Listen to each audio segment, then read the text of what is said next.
आइए आपको सुनाते हैं।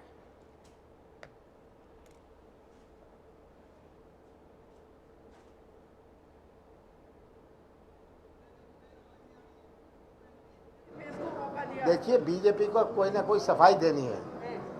आज हमारे पिछड़ा वर्ग के साथ जो धोखा हुआ, बड़े बड़े होर्डिंग लगा लिए स्वागत करते हुए कि आरक्षण हो गया, और मैंने तो आंकड़े सबके सामने रख दिए कि 9-10% आरक्षण हुआ है। 23 ऐसी जगह हैं जहाँ 0% है, सिफर है। और ये जनता को धोखा देने के लिए इनकी मनसा आत्मा की आवाज़ कई समय पिछड़े वर्ग विरोधी आई हुई है।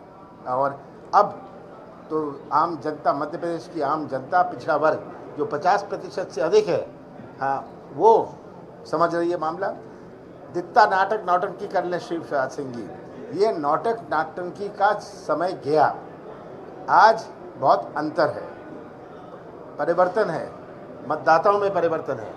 ये नाटक नौटंकी वो समझते हैं, और मुझे पूरा विश्वास है कि मध्य प्रदेश की जनता आगे आने वाले विधानसभा में इन्हें मुंह तोड़ जवाब देगी। तो पंजाब में जो मर्डर हुआ, पंजाब में जिस तरीके से मर्डर हुआ, कांग्रेस नेता का, उसकी सिक्योरिटी हटाई गई, उसको फिर बताया गया कि लोगों की सिक्योरिटी हटाई गई, अगले दिन उसका मर्डर हुआ। देखिए, ये आज पंजाब में खालिस्तान की आवाज़ उठ रही है, आज तमिलनाडु में भाषा की आवाज़ उठ रही है। ऐसी परिस्थिति पिछले 30 साल में नहीं आई। ये परिस्थितियां देश में उत्पन्न होना, ये बहुत खतरनाक है।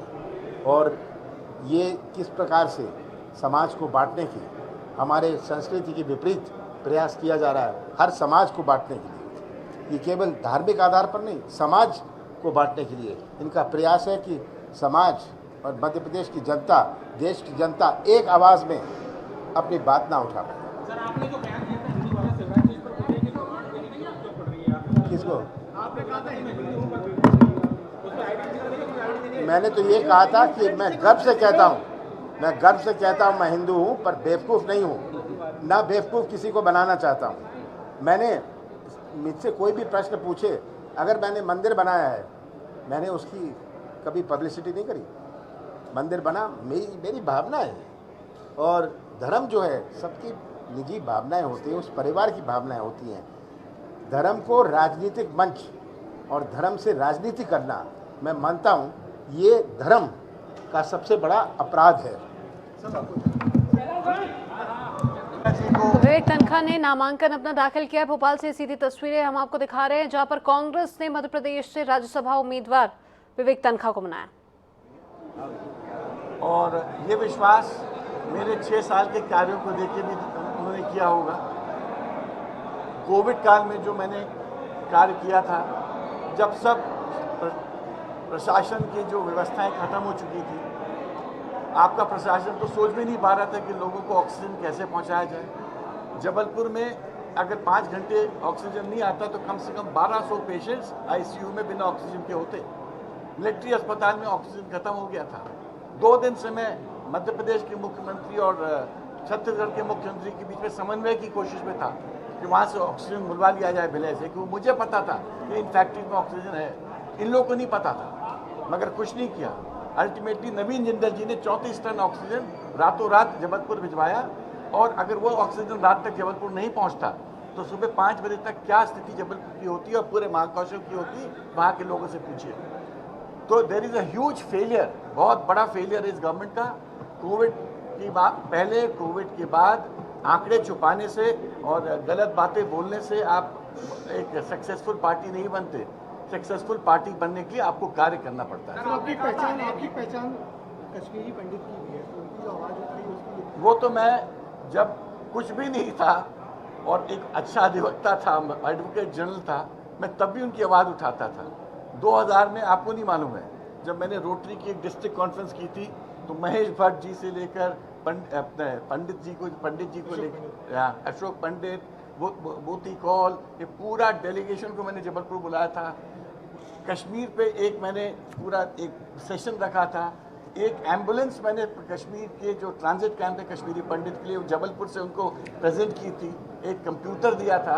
और ये तो मैं एक चीज़ बता रहा हूँ, ऐसे मैंने कई बार कश्मीर में जाके खुद मदद की थी, जिसके बारे में मैंने पब्लिसिटी नहीं की, बट सब लोगों को पता था कि कश्मीर से मेरा जुड़ाव है।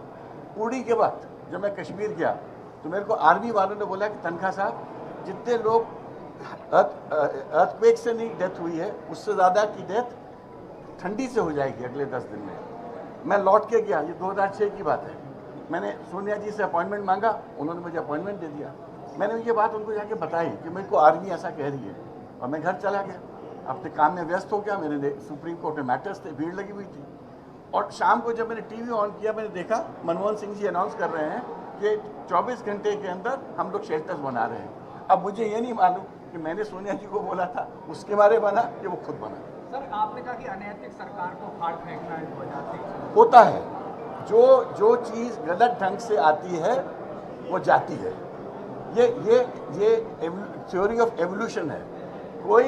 कोई किसी ने भी गलत ढंग से किसी की टेरिटरी को ऑक्यूपाई किया तो अल्टीमेटली वो पछाड़ा जाता है। अगर आपने इस विधानसभा में राज्यसभा सांसद विवेक तनखा ने अपने दूसरे कार्यकाल के लिए नामांकन दाखिल किया है। हम बात करते हैं सर, अभी आप नामांकन दाखिल करके आए, आपको पुनः बधाई।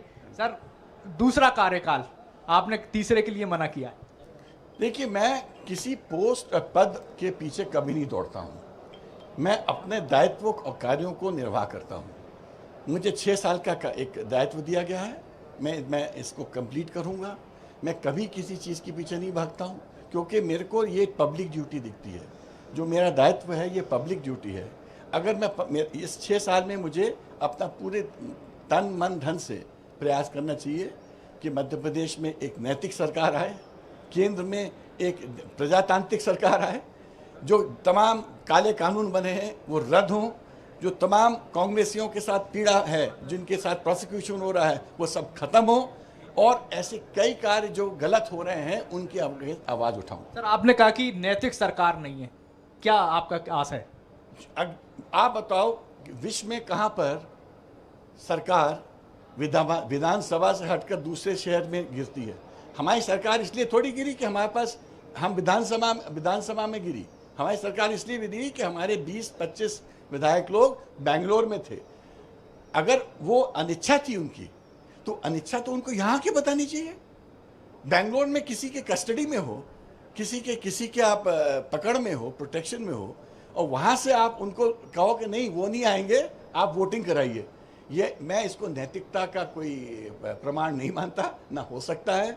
ये कंप्लीटली अनैतिक कार्य हुआ था, और 2023 में इस अनैतिक कार्य का जो न्यायपूर्ण निर्णय है वो मध्य प्रदेश की सरकार, मध्य प्रदेश की जनता देगी। तो मध्य प्रदेश की जनता इसका जवाब देगी। विवेक तनखा जी ने नामांकन दाखिल किया है और उनका साफ तौर पर कहना है कि मध्य प्रदेश में अनैतिक रूप से जो सरकार बनी थी उसे उखाड़ फेंकने का वो काम करेंगे, और हर वह काम करेंगे जो समाज के लिए उपयोगी हो। कैमरामैन प्रवीण के साथ INS 24/7 के लिए भोपाल से दिनेश शुक्ला।